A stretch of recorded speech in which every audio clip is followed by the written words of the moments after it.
제목은 아멘의 예수라는 제목으로 우리 함께 말씀 좀 나누도록 하겠습니다.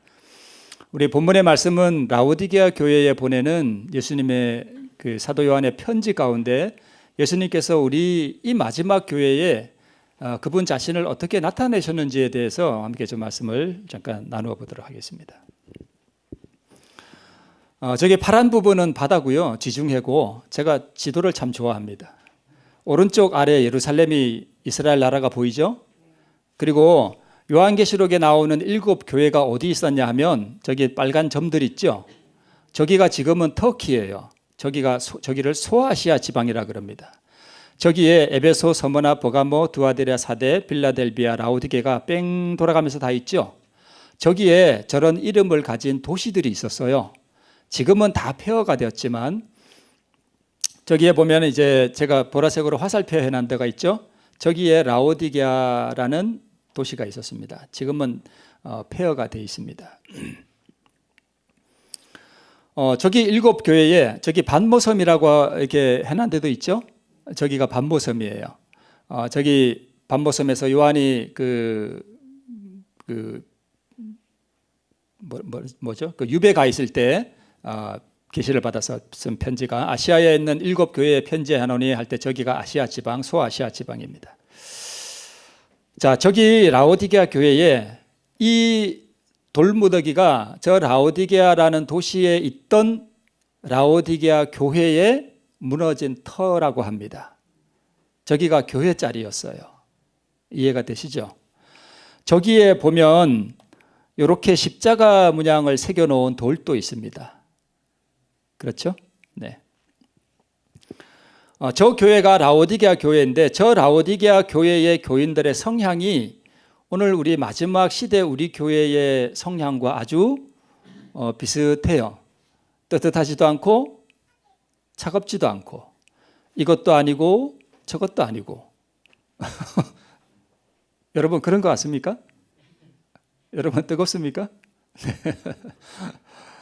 우리 하나님께서 우리 마지막 시대 교회가 그렇대요. 미지근하고 그렇답니다. 자, 먼저 아멘이신 분에 대해서 우리 좀 함께 보겠습니다.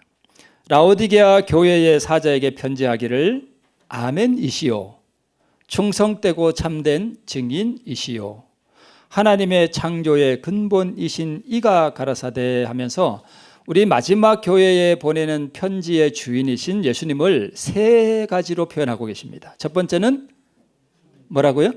아멘이신 분이에요. 누가요? 예수님이 아멘이시래요. 아멘. 여러분 아멘 아시죠? 네, 아멘. 어떤 목사님이 설교를 하다가 보니까 어떤 집사님이 졸더래요. 그래서 집사님, 그러니까 이 집사님이 깜짝 놀라가지고 깼습니다. 집사님 아멘이 뭔 뜻입니까? 이랬더니 네, 끝났다는 뜻입니다. 그런 뜻입니까? 자, 첫 번째 예수님은 본인을 뭐라고 표현하셔요? 아멘이신 분. 두 번째는요, 충성되고 참된 증인이신 분. 세 번째는 하나님의 창조의 근본이시니 이렇게 표현하고 있습니다. 크게는 3가지고요. 좀 나눠보면 라오디게아 교회에 보내는 예수 그리스도는 첫 번째 아멘이신 분이고, 두 번째는 충성된 증인이신 분이고, 세 번째는 참된 증인이신 분이고, 네 번째는 창조의 근본이신 분으로 이렇게 표현되고 있습니다. 먼저 그러면 예수님을 왜 예수님께서는 나는 아멘인 하나님이다 이렇게 표현하셨을까요? 아멘 무슨 뜻입니까? 그렇습니다. 또는 동의합니다.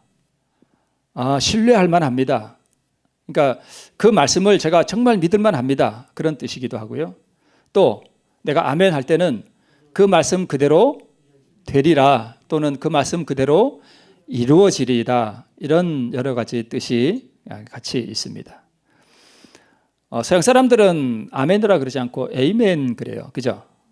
근데 히브리나 이렇게 원래의 말은 아멘이 더 가깝다고 합니다. 기도나 또는 말씀을 들을 때 그 내용을 확인함과 동시에 그것이 이루어지기를 기원한다라는 그런 의미가 아멘에 같이 있습니다. 자, 이게 예수님께서 요한복음에 보면 말씀을 하실 때마다 내가 진실로 진실로 네게 이르노니 이런 말씀을 많이 하셨거든요. 그런데 여기 진실로 진실로가 다 뭐예요? 아멘이에요. 아멘, 아멘입니다. 그러니까 하나님의 말씀을 우리가 아멘 할 때는 그 말씀이 진실되다는 뜻입니다. 거짓이 전혀 없는 진실, 진리입니다 하는 그런 뜻이 있습니다. 자, 그러면 예수님이 본인을 아멘이라고 이렇게 표현하셨다면 그 아멘의 뜻을 우리가 다른 성경 말씀을 통해서 조금 더 살펴보도록 하겠습니다. 우리 고린도후서 1장 18절로 20절을 보면 이렇게 기록되어 있습니다. 하나님은 미쁘시니라.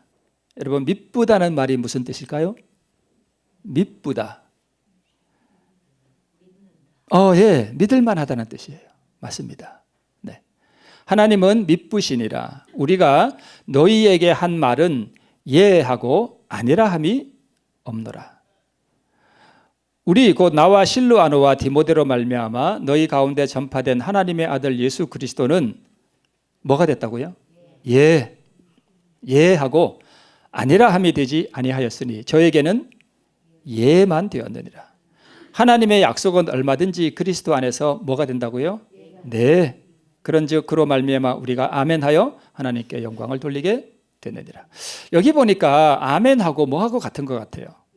예, 맞아요. 예하고 아멘은 같은 의미라는 것입니다. 그렇죠? 그러니까 하나님께서 우리에게 말씀을 하실 때 우리는 다 우리 한국말로 하면은 무슨 뜻이에요? 네. 그런 뜻입니다. 여러분 그렇게 하시겠습니까? 그럼 아멘 하죠. 그러니까 여러분 그렇게 하시겠습니까? 하면 우리는 우리말로 하면 네, 그런 뜻입니다. 그리고 다른 말로 예수님은 아버지 하나님께서 말씀하시면 무조건 뭐라 했다는 거예요? 네. 아버지 하나님이 말씀하시는데 예수님이 아니요. 이렇게 하신 적이 없다는 것입니다. 예수님은 무조건 아버지 하나님 앞에 순종하는 아들이 되어서 모든 말씀에 다 네, 이렇게 했다는 것입니다. 그게 아멘이라는 말씀의 의미입니다. 언제나 하셨다는 것입니다. 이건 그냥 그림인데요. 예수님께서 무덤에 이렇게 누워 계시는 모습을 이렇게 그린 그림인데 사실은 이게 세마포로 쌌거든요. 근데 이제 이거는 나체로 그냥 이렇게 그린 그림인데 창에 찔린 상처도 보이고 멍도 들은 것 같고요. 그다음에 손은 피가 다 빠져나갔는지 시퍼렇게 지금 되어 있고 초점 없는 눈은 이분이 실제로 죽으셨다는 것을 우리에게 보여주고 발에도 그 못자국이 그대로 있습니다. 우리 같은 죄 많은 인생들의 입에서 언급하기에는 너무나 거룩한 십자가입니다. 그렇죠? 저는 가끔 그런 걸 느껴요. 십자가라든가 예수님의 어떤 그런 사랑을 이렇게 언급할 때는 제가 참 너무 그런 걸 언급하기에는 너무 부족하고 더럽다는 생각이 많이 들어요. 예수님이 왜 저렇게 되셨나 하면 오직 아버지 앞에 뭐라고 했기 때문에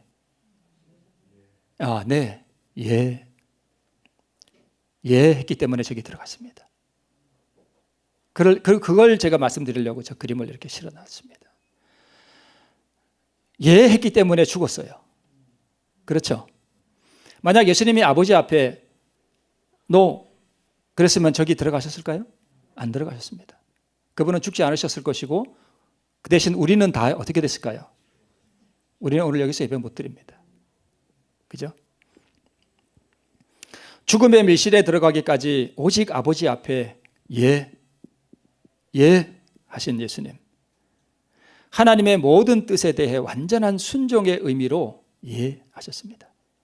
시체가 되어서 무덤에 누우신 저 모습이야말로 진정한 아멘의 모습입니다. 왜 예수님께서 자신을 아멘이시오 이렇게 표현했을까요? 나는 아버지 앞에 언제나 아멘 했다는 뜻입니다. 아멘. 네, 아버지 하나님. 네, 아버지 하나님. 제가 무덤의 밀실에 들어가겠습니다.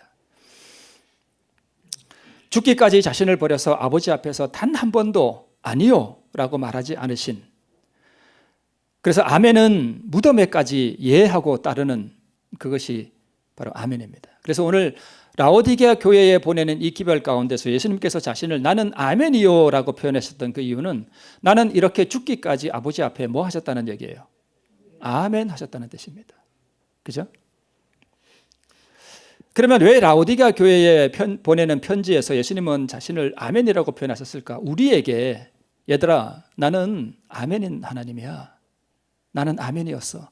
나는 언제나 아버지 앞에 아멘했어. 나는 한 번도 아버지 앞에 노, 아니요 라고 말한 적이 없다. 너희도 그렇게 되어야 되지 않겠니? 라고 말씀하시는 거 아니겠습니까? 네. 상당히 단순한 동양화 같은 그림인데 새 제자는 지금 뭐가 들어있고요? 잠이 들어있고 저 멀리서 예수님께서 깊은 고뇌 가운데 아버지 앞에 기도를 하시는 장면을 누군가 이렇게 그려놨습니다. 기도를 하실 때 예수님께서 이런 기도를 하셨습니다. 이 잔을 내게서 옮기시옵소서. 이 말씀을 읽으면 우리가 예수님이 십자가를 지기 싫어하셨구나 그런 뉘앙스를 보게 되죠. 십자가를 지기 싫어하는 모습인가요? 아니면 십자가를 피할 수 있는 어떤 그런 길을 구하시는 기도인가? 여러분 이 잔을 내게서 옮기시옵소서라고 하는 저 고뇌의 기도를 완전히 이해하는 사람은 이 땅에 아무도 없습니다. 예수님께서 얼마나 겟세마네 동산에서 고뇌의 깊은 기도를 드리셨는지 그 고뇌의 깊이와 그 넓이와 그 크기를 이해하는 사람은 이 땅에 아무도 없습니다.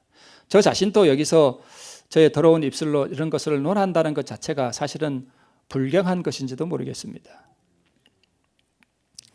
어느 누구도요 예수님의 그 고뇌의 깊은 심연에까지 들어가 본 사람은 없습니다. 그래서 우리는 이 기도의 진정한 의미를 이해할 수는 없습니다. 이 잔을 내게서 옮기시옵소서라고 이 차가운 땅바닥에 엎드려서 고뇌의 기도를 드리시던 그 예수님의 모습을 우리가 혹시 십자가를 지기 싫어하는 예수님의 모습으로 오해하지 않는지는 모르겠습니다.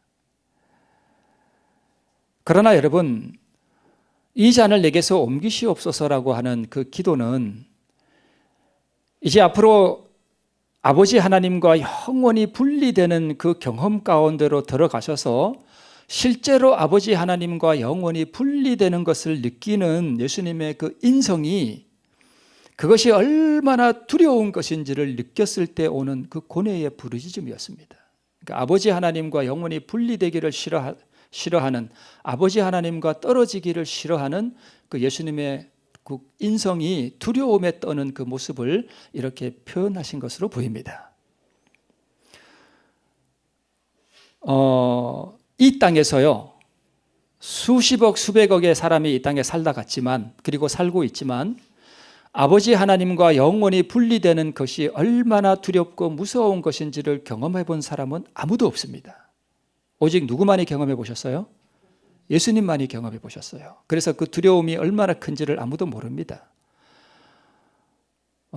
언제 이것을 느끼는가 하면 구원받지 못한 사람들이 세 번째 예수님이 이 땅에 오셨을 때 영원히 멸망받아야 될 때 그때 약간 느껴요.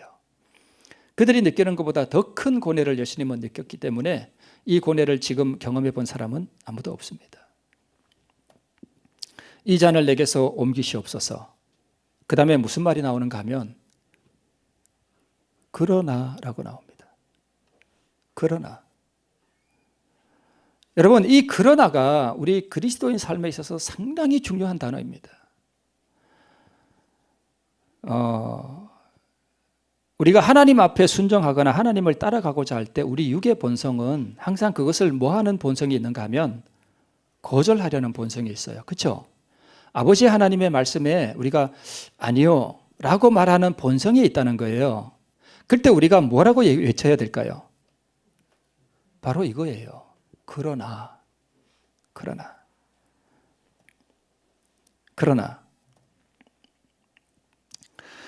아버지와의 분리를 느끼는 그 고통의 심연에서 예수님의 인성이 떨었습니다.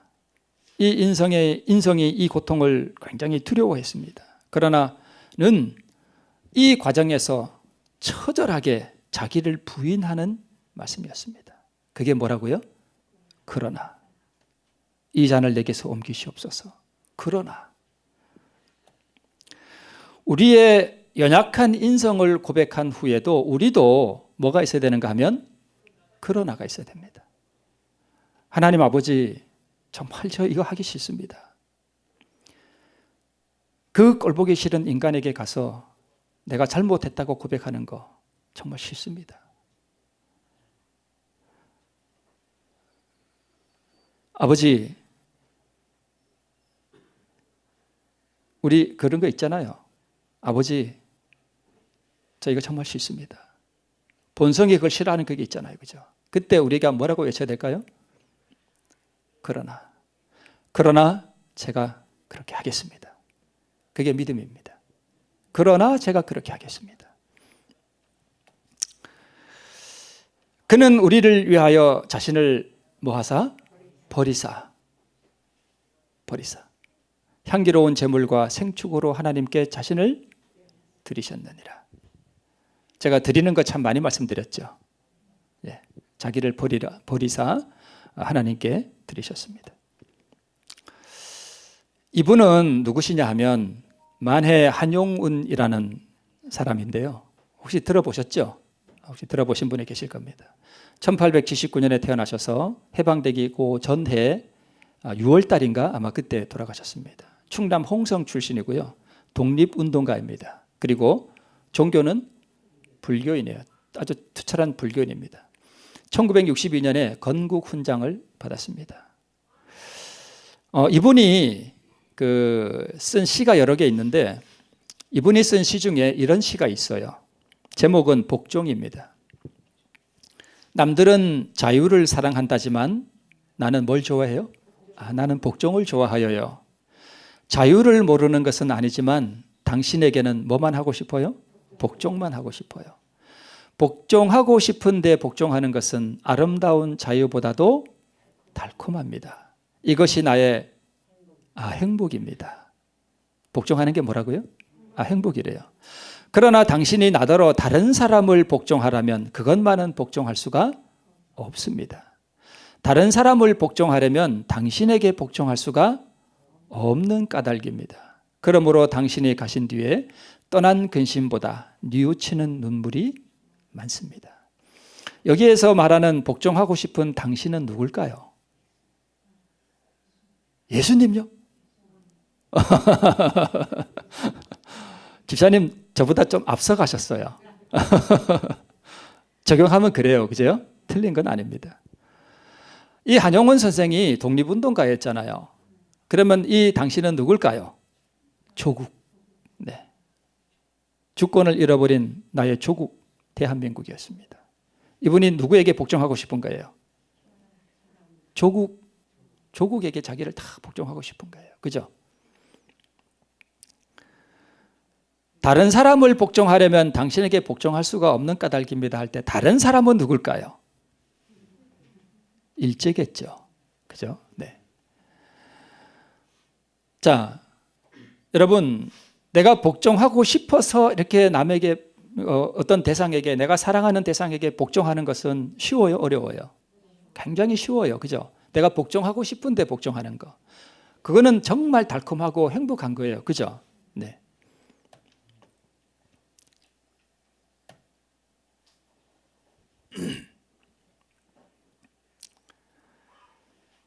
자,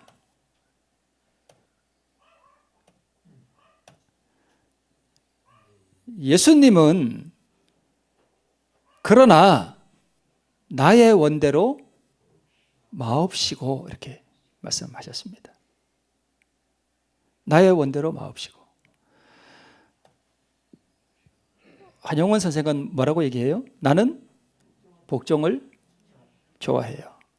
여러분, 나의 원, 내가 원하는 것, 이것을 우리에게 적용했을 때 우리의 죄된 본성이 요구하는 것을 말합니다. 그렇죠?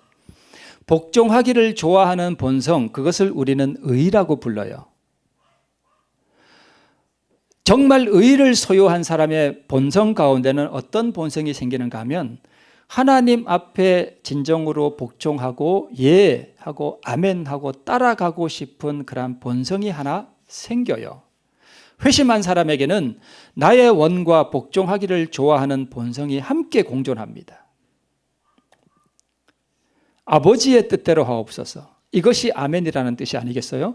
왜 라오디게아 교회에 보내는 편지에서 주님은 자신을 아멘이라고 하셨는가? 아버지의 모든 뜻에 예했다는 뜻이고 죽는 것이 아버지의 뜻이니까 예했다는 것입니다.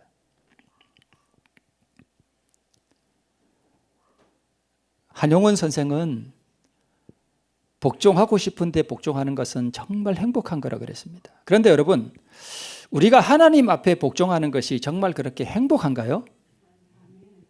아멘입니까? 네. 10편 40편 8절에는 나의 하나님이여 내가 주의 뜻 행하기를 즐긴다 이렇게 말씀하고 계셔요.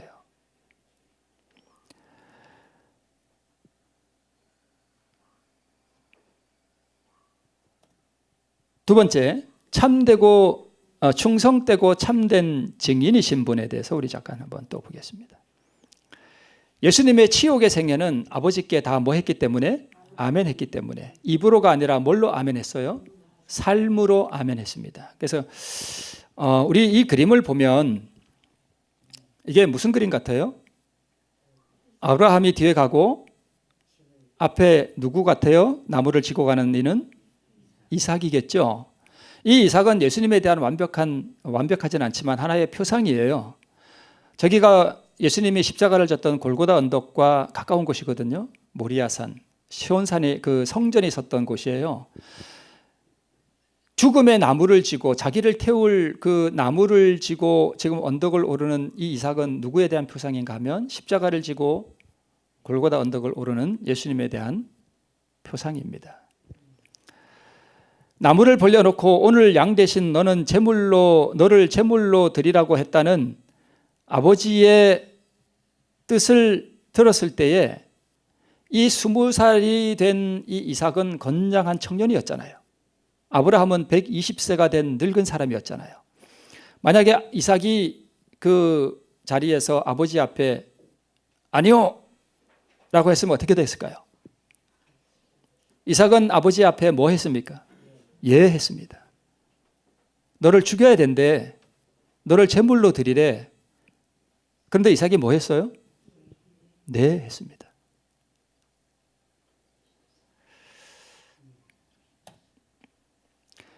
내가 온전히 복종하고 주님 앞에 죽으면 나로 인해 내 가족이 살고 내 교회가 살고 내 민족이 살고 죄로 말미암아 도탄에 빠진 내 형제와 자매들이 삶을 얻게 됩니다. 누가 온전히 복종하면요? 내가 하나님 앞에 예하면 나도 살고 가족이 살고 교회가 살고 민족이 살고 형제와 자매들이 삶을 얻습니다.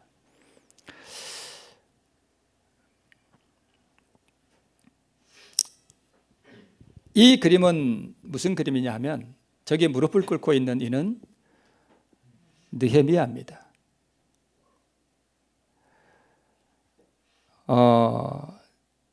페르시아의 술 맡은 관원장이었죠.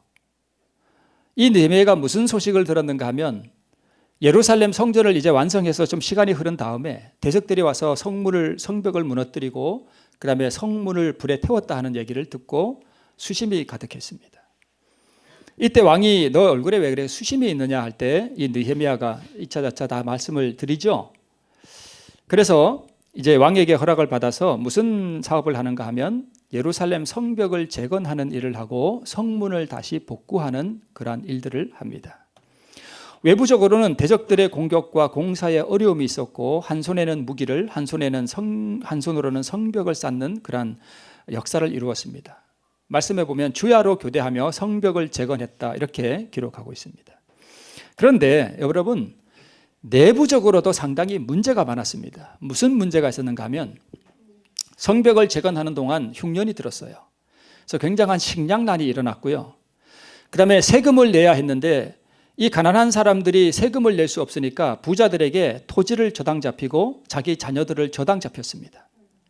심지어는 자녀를 노예로 팔아버리는 이러한 일들이 발생했고, 부자들은 가난한 사람들의 자녀를 노예로 사서 부리는 그러한 일들이 이 느헤미야가 성전을 재건하는 그 당시에 있었습니다.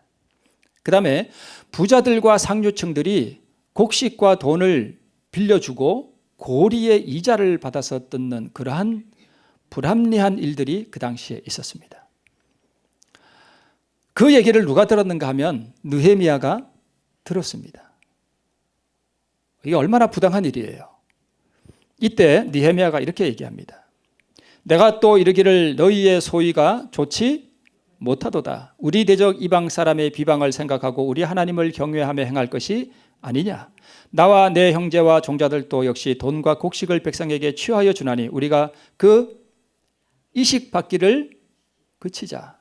그러니까 이자 받지 말라는 것입니다. 그런즉 너희는 오늘이라도 그 밭과 포도원과 감람원과 집이며 취한 바 돈이나 곡식이나 새 포도주나 기름의 백분지를 돌려 보내라 하였더니 저희가 말하기를 우리가 당신의 말씀대로 행하여 돌려보내고 아무것도 요구하지 아니하리이다 하기로 내가 제사장들을 불러 저희에게 그 말대로 행하리라는 맹세를 시키게 하고 내가 옷자락을 떨치며 이르기를 이 말대로 행치 아니하는 자는 하나님이 또한 이와 같이 그 집과 산업에서 떨치실지니 저는 곧 이렇게 떨쳐져 빌지로다 하며 회중이 다 아멘했습니다. 아멘하고 여호와를 찬송하고 백성들이 그 말한 대로 행하였느니라. 이렇게 기록되어 있습니다. 여러분, 아멘이 무엇입니까? 다시 아멘으로 돌아가서 아멘이 무엇입니까? 그러니까 느헤미야가 그러한 불합리한 일들을 행하는 사람들에게 당신들 이렇게 해라 하니까 그 사람들이 뭐 했다는 얘기예요? 우리말로 예 했다는 것입니다. 예 했으면 그 다음에 어떻게 해야 돼요? 실행해야 됩니다. 그게 아멘이란 뜻이에요. 그렇죠? 회중이 다 아멘하고 여호와를 찬송하고 백성들이 그 말한 대로 행하였습니다. 우리가 교회에 와서 하나님의 말씀을 들을 때 우리가 다 뭐 합니까? 아멘하죠. 그렇죠? 그리고 여호와를 찬송하죠. 그 다음이 문제죠. 아멘은 하고 찬송은 하는데 그 다음이 문제예요. 저 문을 닫고 이제 밖에 나가면 뭐가 문제예요? 그 말한 대로 행하지 않습니다. 그러면 그게 아멘입니까? 아멘이 아니라는 것입니다.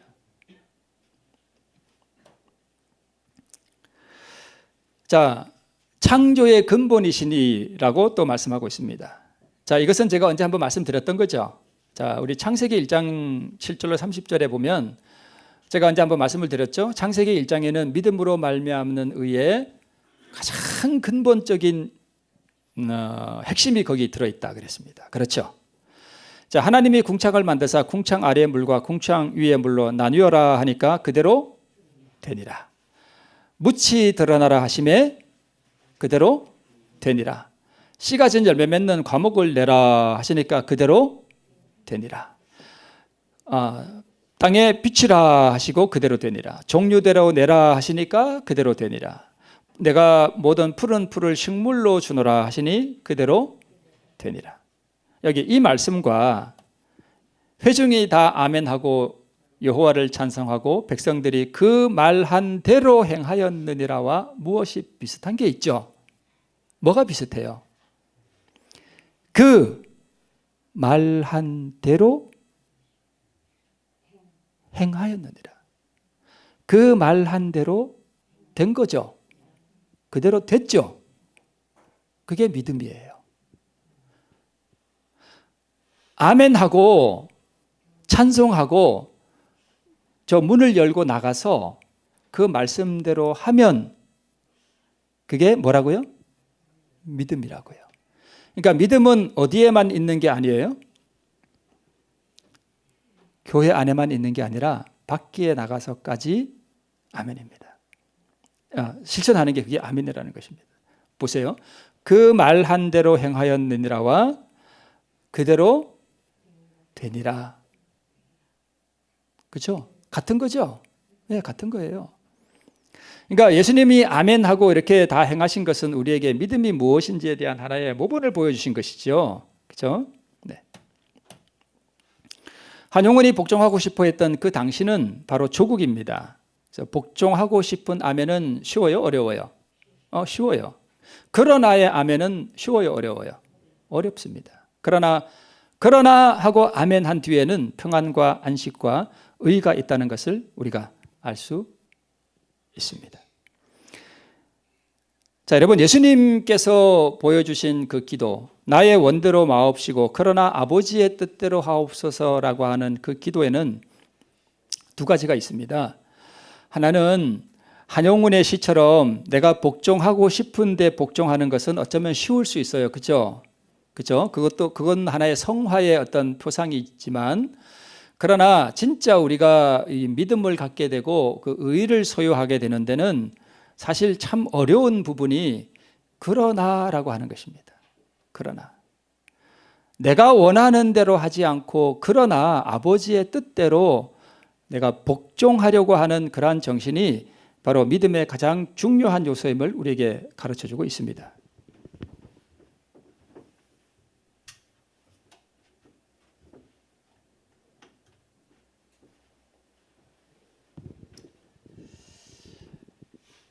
자, 우리 말씀을 좀 이제 줄이면서요,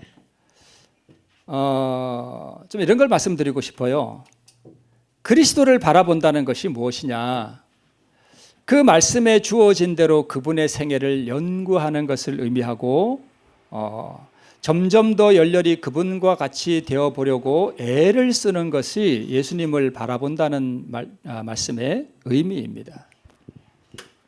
자, 그런데 우리 고린도후서 4장에 있는 그 주의 말씀을 보면 이렇게 기록되어 있습니다. 한바탕 뭐가 있을 거라고요?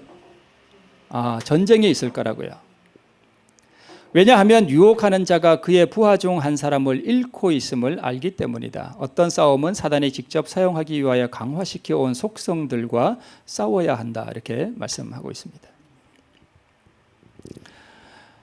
자, 여러분, 우리가 신앙생활을 이렇게 영위해 가면서 여러분 이런 노력을 해보신 적이 있습니까? 나는 정말 예수님을 한번 닮아보고 싶다라고 하는 그런 생각을 가지고 한번 애를 써본 적이 있습니까? 없습니까? 있으실 줄로 믿습니다. 그러면 우리가 예수님을 내가 정말 닮아보고 예수님의 삶을 한번 따라가 보고 싶다라고 하는 그런 생각을 우리가 가진다면 우리가 예수님을 바라보게 되겠죠. 그분이 어떻게 살아갔는지, 어떤 삶을 사셨는지 우리가 연구를 하게 됩니다. 점점 더욱 열렬히 그분과 같이 되어 보려고 애를 쓴다. 이렇게 되어 있습니다. 많은 사람들이요, 증거의 말씀에 어떤 말씀이 있는가 하면 많은 사람들이 이렇게 신앙을 하면서 구원을 얻기를 바라지만 많은 사람들이 멸망을 당할 것이다 라고 하는 말씀이 있습니다. 오늘날 교회를 다니는 수많은 사람들 중에 구원을 얻기를 바라지만 구원을 얻지 못하는 사람들이 참 많을 것이라는 말씀입니다.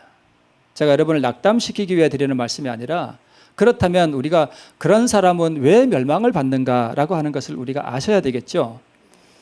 그런 사람들은 왜 멸망을 받는가 하면, 무엇을 안 하는가 하면 이걸 안 해요. 예수님을 바라보고 그분의 생애를 연구하고 그분을 닮기 위해서 애를 쓰는 걸 안 합니다.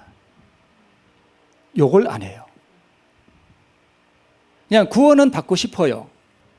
그런데 예수님을 닮기 위하여 내가 애를 쓰고 뭔가 예수님을 닮기 위해 그럼 내가 어떻게 하면 예수님을 닮을 것인가를 배웠으면 그것을 밖에 가지고 나가서 나를 무너뜨리고 그것을 실천해보고 노력해보는 그러한 애를 쓰는 노력을 안 한다는 겁니다. 삶 속에서. 그러니까 그런 사람들의 구원은 그냥 막연한 거예요. 막연한 구원. 그런 믿음으로 우리가 하늘나라에 들어갈 수는 없다는 것입니다. 그러면 내가 예수님을 닮기 위하여, 아멘하기 위하여, 그분을 닮기 위하여 애를 쓸 때는 무엇이 따라오는가 하면 한바탕 뭐가 있을 것이다? 전쟁이 있을 것이라는 것을 우리에게 말씀하고 있습니다. 전쟁이 있어요.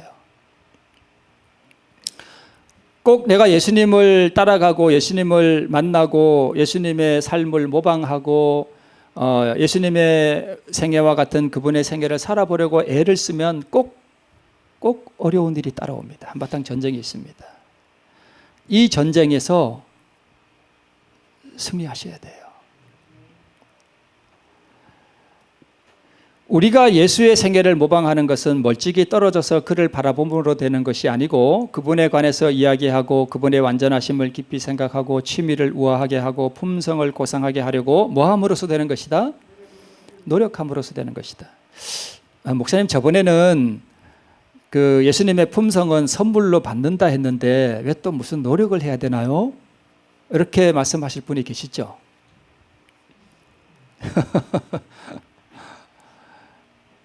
여러분, 내가 한번 내 의를 내 자아를 굴복시키고 의를 이렇게 소유하고 하나님의 사랑이 내 안에 들어오면 그 다음에는 굴복시켜야 할 자아가 없을까요? 아니요, 계속 있어요. 계속 있어요. 그러면 끊임없이 내 속에 올라오는 그것들과 더불어 그것을 하나님 앞에 내려놓기 위해서 애쓰고 투쟁하는 노력해보는 그러한 것이 없이 자아가 굴복이 될까요? 안 될까요? 안 됩니다. 여기서 말하는 이 노력은 의를 얻기 위해서 하는 노력이 아니라 나를 하나님 앞에 내려놓고 그러나라고 하는 그것을 하기 위한 그 노력을 말하는 거예요. 이렇게 노력해보고 시도해보지 않는 사람은 그것이 이루어질 수가 없다는 것입니다. 노력함으로써 되는 것이며 자꾸 시도해봄으로써 믿음으로 말미암는 의가 이렇게 함으로써 되는 것이구나. 그러면 내가 삶 속에서 이렇게 해봐야 되겠구나 라고 계속해서 노력해보고 실패하더라도 다시 해보고 또 넘어지더라도 다시 해보고 쓰러지더라도 다시 해보고 하는 그러한 자꾸만의 어떤 노력을 통해서 이것이 된다는 것입니다. 이것은 행위로 말미암는 의가 절대 아니에요. 믿음과 사랑으로 열렬하고 참을성 있는 노력으로서 완전하신 모본, 즉 예수님의 모습에 접근하려는 시도를 뭐함으로써 되는 거라고요? 거듭함으로써 되는 것이다 라고 말씀하고 있습니다. 오늘 예수님께서 라오디게아 교회에 보내는 편지에서 나는 아멘이요 충성된 증인이요 창조의 근본이신이라고 소개하신 이유는 아멘이신 분, 우리에게 예하고 밖에 나가서 정말 그 말씀대로 나를 내려놓는 그러나라고 하면서 나를 내려놓는 그러한 삶을 우리에게 촉구하는 것이고요. 두 번째는 충성되고 참된 증인이 되도록 우리를 부르시는 것입니다. 그렇게 함으로써 그리고 창조의 근본이신이라고 하는 것은 우리가 그렇게 할 때 주님께서 우리를 뭐 해주신다는 얘기냐 하면 새롭게 창조해 주신다는 것입니다. 새로운 피조물로 만들어 주신다는 것입니다. 이러한 것들은 우리가 예수님을 닮아가기 위하여 노력함으로써 자꾸 시도해 봄으로써 완전하신 모본에 접근하려는 시도를 거듭함으로써 실패하더라도 낙담하지 말고 계속해 봄으로써 되는 것이라고 우리에게 약속해 주셨습니다. 이러한 시도를 우리가 거듭해 봄으로써 우리 아멘이시오 충성된 증인이시오 창조의 근본이신 예수님을 닮아가고 그분이 우리 안에 들어오고 그분의 의를 소유하게 되는 우리 주천교 모든 성도님들 되시기를 바라면서 말씀을 마치겠습니다.